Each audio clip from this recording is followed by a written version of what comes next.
The Lantern Keeper's Promise. In a valley hugged by whispering pines where fireflies danced like living stars, there stood an inn with a lantern that never went out. At least it almost never did. The Lantern Keeper was a girl named Emma, with wind-chapped cheeks and a heart as warm as the flame she tended. Every evening, as the sky blushed pink, she'd climb onto her tiptoes to light the great brass lantern outside her family's inn. Its glow spilled across the cobblestones, painting a path for weary travelers down the winding road. "This light isn't just fire and glass," her grandmother would say, smoothing Emma's wild curls. "It's a promise that someone cares enough to light the way." For 100 years, the lantern had burned through storms and starlight. Emma loved its golden hum, the way it made shadows sway on the inn's walls like silent storytellers. But most of all, she loved the travelers' faces when they stumbled out of the dark, murmuring, "Ah, there it is, the light of Willowbrook." Then came the winter that gnawed at the valley's bones. Frost clawed up the window panes, and the wind sang a tune so sharp it made the chimney groan. One by one, Emma's family fell ill.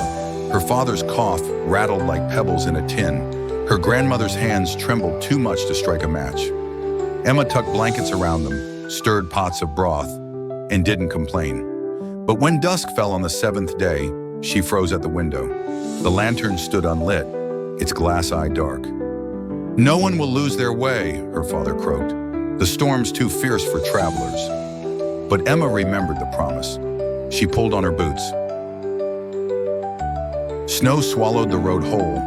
It piled in drifts taller than Emma's knees and needled her face like icy bees. 3 times she dropped the matches. 3 times she scooped them up, her mittens soggy and stiff. Click, hiss. The flame caught. The lantern's glow was a tiny, brave thing against the storm. Emma hooked it back on its post, then paused. Somewhere in the howling dark, metal jingled. Harness bells. Her breath hitched. Someone was out there. She unhooked the lantern. The wind stole her shouts, so she swung the light, left, right, left, like a pendulum of hope. Snowflakes hissed as they kissed the glass.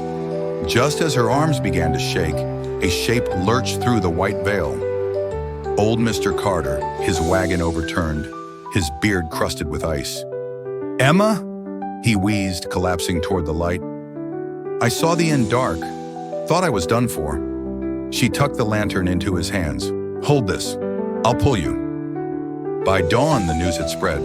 The baker, the blacksmith, even the reclusive bookbinder. They came with lanterns of their own, bobbing across the fields like a fallen Milky Way. Mr. Carter survived, thanks to a girl, a flame, and 100 years of kept promises.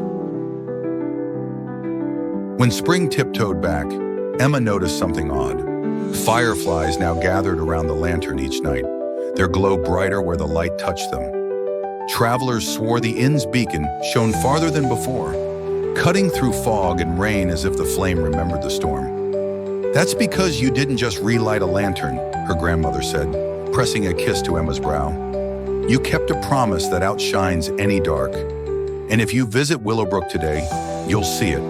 The lantern, the fireflies, and sometimes, if you squint, a girl with wind-tousled hair smiling at the travelers as they come home."